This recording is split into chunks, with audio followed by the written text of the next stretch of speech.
सवाल कयो आहे उमर फारूक आलमाणी। उहो त चए त गुस्ल करण दौरान ॻाल्हाए सघिजे थो या न, ऐं सलाम जो जवाबु ॾेई सघिजे थो या न। बिस्मिल्लाहिर रहमानिर रहीम। गुस्ल करण जे दौरान आम तौर ते शर्मगाह खुलियल हूंदी आहे ऐं उहा निजासत जी जाइ ते हूंदो आहे, इन जे करे उनखे ॻाल्हाइण मना आहे। बहितर आहे त उहो न ॻाल्हाए।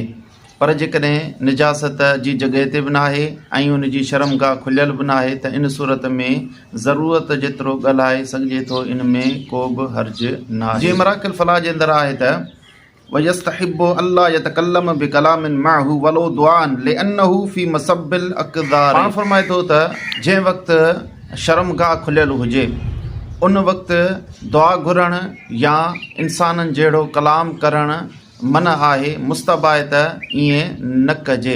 छाजे करे जो उहो आम तौर ते पलीती वारी जाइ ते हूंदो आहे, इन जे करे इन खां मना थियल। ऐं अहिड़ी तरह सलाम जो जवाबु ॾियण बि इन ॿिनि हालतुनि में मना आहे, जॾहिं शर्मगाह खुलियल हुजे ऐं जॾहिं निजासत वारी जाइ ते हुजे त उन वक़्तु जवाबु न ॾिजे। अल्लाहु आलम बिस्सवाब।